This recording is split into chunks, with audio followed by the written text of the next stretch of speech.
ഒരു രീതിയിലുള്ള അവസരമോ ഒരു രീതിയിലുള്ള അഭിപ്രായ വ്യത്യാസങ്ങളോ ഈ ബസ് നമുക്ക് തന്നിട്ടില്ല. എല്ലാ നിലക്കും നമ്മുടെ ഹൃദയത്തിലാണ് ഈ ബസ് ഓടിക്കൊണ്ടിരിക്കുന്നത്. അതുകൊണ്ട് തന്നെ ഈ ബസ് ഇവിടെ വരുന്നതിന് വേണ്ടി ഒരുപാട് ആളുകൾ മുമ്പ് പരിശ്രമിച്ചിട്ടുണ്ട്. അതിൽ ഏറ്റവും പ്രധാനപ്പെട്ട ആള് ഞാൻ അറിഞ്ഞിടത്തോളം നമ്മുടെ സി ഇബ്രാഹിമാണ്. അദ്ദേഹത്തിന് നമ്മളിവിടെ ക്ഷണിച്ചിരുന്നു എന്ന് പറഞ്ഞ് അതുകൊണ്ട് എത്തിയിട്ടില്ല.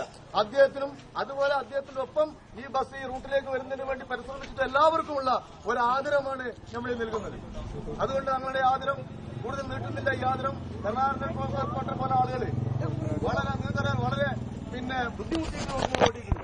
റോഡൊക്കെ നന്നാക്കി പോലും ഒരു അപജയമില്ലാത്ത ഒരു അപകടമില്ലാത്ത രീതിയിൽ ഇല്ല. അപ്പൊ നമുക്കറിയാം എടപ്പാളൊക്കെ ചെന്ന ബസ് എപ്പോഴാ ബസ് വെച്ചാൽ 7 മണിക്ക് അയ്യപ്പുണ്ടെന്ന് വരും. അതിന്റെ ഇടയിൽ ബസ് ഉണ്ടെന്ന് ചോദിച്ചാൽ അതിനിടയിൽ ബസ് ഉണ്ട്. പക്ഷെ അത് എപ്പോഴാ വരാന്ന് നമുക്കറിയില്ല. നമ്മുടെ അയ്യപ്പ ഓരോ ആളുകൾ പറയും നമ്മുടെ അയ്യപ്പ അതുകൊണ്ട് ഈ പൂര നാളിൽ നമ്മുടെ അയ്യപ്പ